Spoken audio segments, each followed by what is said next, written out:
Hello everyone, this is Reena, welcoming all of you in our today's e-lecture. Dear student, in our today's e-lecture, we will discuss the poem written by T.S. Eliot, namely The Preludes. In this lecture, this poem, The Preludes, has a module of 5 videos. Okay, so be with me from first video to the fifth video because this poem contains 5 videos, and today this is our first video regarding this poem, The Preludes. Okay, so we we are discussing here the preludes written by T.S. Eliot. T.S. Eliot, the full name of T.S. Eliot is Thomas Stern Eliot. And next, first of all, here we need about to know T.S. Eliot. Before we start to read the poems written by T.S. Eliot as the preludes, just have a look about general introduction of the author T.S. Eliot as the biography, as his works and awards which he has received. So look at your screen. This is the picture of T.S. Eliot, Thomas Stern Eliot. Okay, and now the early life of T.S. Eliot. Eliot was born into the prominent Eliot family of St. Louis, Missouri. Means T.S. Eliot born in America and came to England in 1950. So his father was a successful businessman, president and treasurer of the hydraulic press brick company in St. Louis. His mother wrote poems and he was also a social worker. Next point is, at last, of 6 surviving children, his 4 sisters were between 11 and 19 years older than him, and his brother was 8 years older. So he is the last surviving 6 children. Next is known to family and friends as Tom. He was a namesake of his maternal grandfather Thomas Stern. Okay, so this is about the early life of T.S. Eliot. Mainly, he was born in America and in 1915 he came to England and got the British citizenship in 1927, and he was director of the Faber and Faber Society, a famous publishing firm.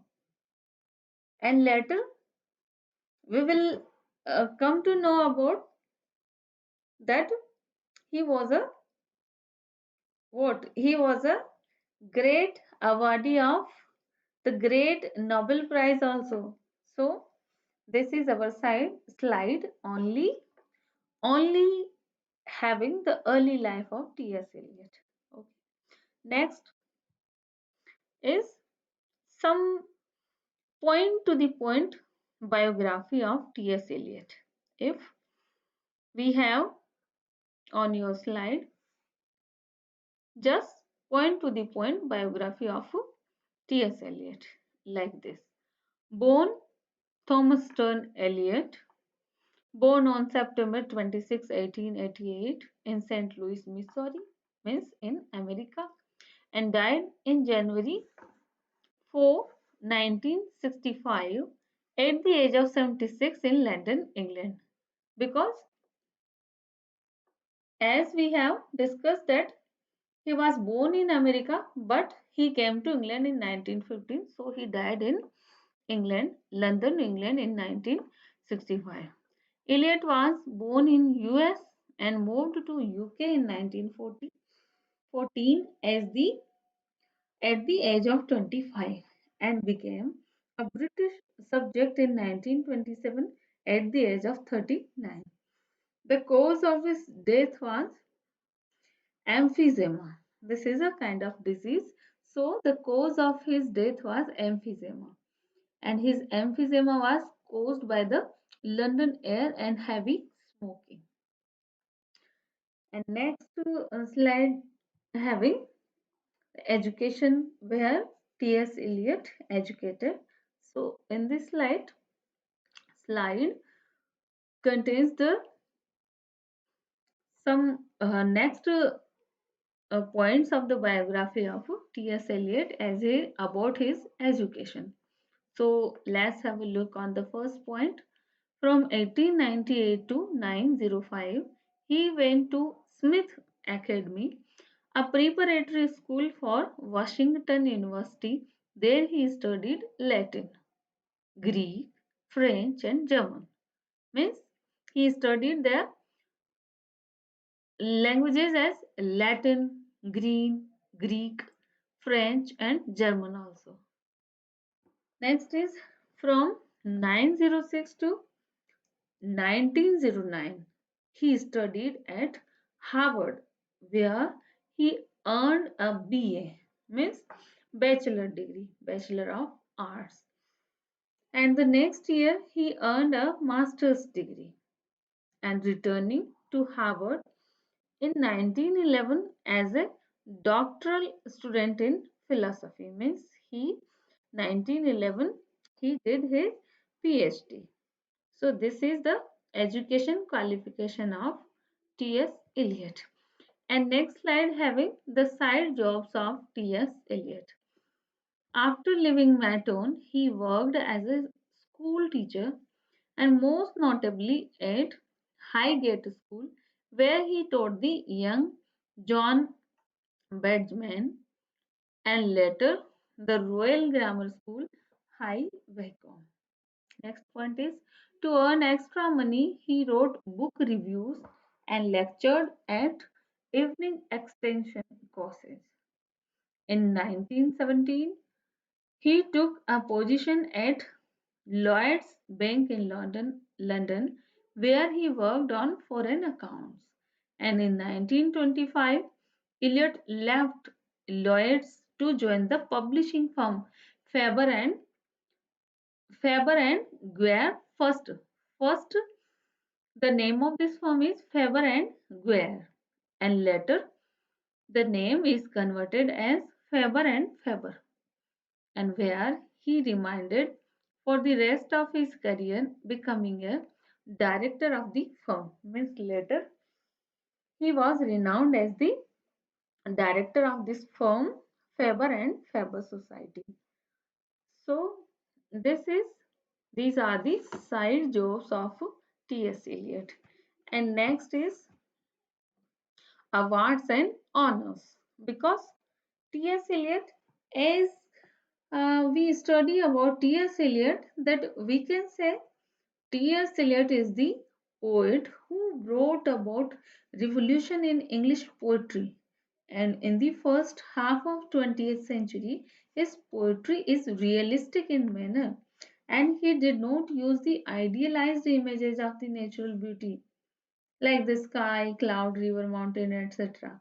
So, means like the romantics, he did not uh, picturize the natural beauty as sky, cloud, and river and mountain. He just used everyday experiences in the object of city life, as we will see in our today's poems, as he wrote the preludes. So, as he brought about a revolution in English poetry, so he awarded many honors, many prizes. And just have a look, in 1948, T.S. Eliot was awarded the Nobel Prize for Literature. This is the great privilege, great honor, great award given to T.S. Eliot is in 1948. Dear student, this is rememberable. Okay. It is also can be asked in your examination as a short question. So always remember that in 1948, T.S. Eliot was awarded the Nobel Prize for Literature. So this is the great honor that achieved by T.S. Eliot. And next is same as with a picture of maybe this picture the occasion of his Nobel Prize distribution or celebration. Okay, so in 1948 he won Nobel Prize, and 1957 he married Asma Valerie Fletcher, and he had been his secretary at the publishing house. Means he was working in the publishing house, famous Faber and Faber Society, and there worked as his secretary a lady Asma Valerie Fletcher, and later he married with her in 1957. And in 1965 he died of emphysema in London at the age of 77. So dear students, this is the lifespan of T.S. Eliot, his career, his side job, his education, and his awards also. So this is our first video having a general intro of T.S. Eliot, and in our next videos, video second, third, fourth, and fifth, we will discuss the poem Preludes. Okay, so be with me in my next video and second video regarding this poem, the Preludes. Till then, bye and have a nice time.